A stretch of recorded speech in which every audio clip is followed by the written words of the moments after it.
പൊതുസ്ഥലങ്ങളിലെ പുകവലി ഇപ്പോഴും പൂർണ്ണമായും അവസാനിച്ചിട്ടില്ല. എങ്കിലും മുൻപത്തെ അവസ്ഥയിൽ നിന്ന് കാര്യങ്ങൾ ഒരുപാട് മെച്ചപ്പെട്ടിട്ടുണ്ട്. കേരള ഹൈക്കോടതിയുടെ ഉത്തരവാണ് ഇതിന് കാരണം. പൊതുസ്ഥലത്ത് പുകവലി നിരോധിച്ച ഹൈക്കോടതി ഉത്തരവിന് ഇന്ന് 1/4 നൂറ്റാണ്ട് തികയുകയാണ്.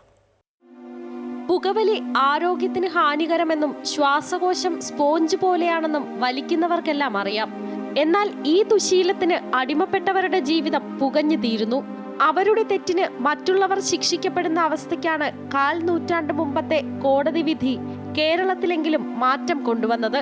ഓരോ വർഷവും 80 ലക്ഷം പേരാണ് ലോകത്ത് പുകവലിയെ തുടർന്നുള്ള ആരോഗ്യ പ്രശ്നങ്ങളാൽ മരിക്കുന്നത്. ഇന്ത്യയിൽ മാത്രം 10 ലക്ഷം പേർ. എന്നാൽ പൊതുസ്ഥലത്ത് പുകവലിക്കുന്നവരുടെ എണ്ണം കുറയുന്നു എന്നാണ് കണക്കുകൾ. പോലീസ് രജിസ്റ്റർ ചെയ്യുന്ന കേസുകളുടെ എണ്ണത്തിൽ നിന്ന് തന്നെ ഇത് വ്യക്തമാണ്. 2016 2,31,000 കേസുകൾ രജിസ്റ്റർ ചെയ്തപ്പോൾ തൊട്ടടുത്ത വർഷം രജിസ്റ്റർ ചെയ്തത് 1,62,000 കേസുകൾ മാത്രം. കഴിഞ്ഞ വർഷം ഇത് 76,461 കുത്തനെ കുറഞ്ഞു. കോടതി ഉത്തരവും പോലീസ് നടപടിയും തന്നെയാണ് പൊതുസ്ഥലത്ത് പുകവലിക്കുന്നവരുടെ എണ്ണം കുറയാനുള്ള പ്രധാന കാരണം. 1999 ജൂലൈ 12 ഹൈക്കോടതിയുടെ ആ നിർണായക ഉത്തരവ്. കോട്ടയം BCM കോളേജിൽ പ്രൊഫസറായിരുന്ന മോനമ്മ കോക്കാടും കോഴിക്കോട് രാമനാട്ടുകര സ്വദേശി K രാമകൃഷ്ണനുമാണ് പൊതുയിടങ്ങളിലെ പുകവലിക്കെതിരെ കോടതിയെ സമീപിച്ചത്.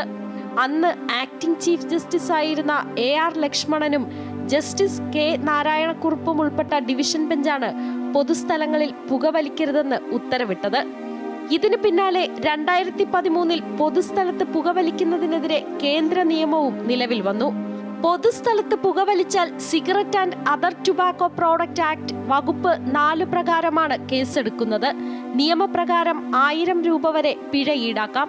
പുകവലി ആരോഗ്യത്തിന് ഹാനികരമെന്ന് സിഗരറ്റ് പാക്കറ്റിന് പുറത്ത് വ്യക്തമായി എഴുതിയിട്ടുണ്ടെങ്കിലും വലിക്കുന്നവരുടെ കണ്ണുകൾ അത് കാണാറില്ല.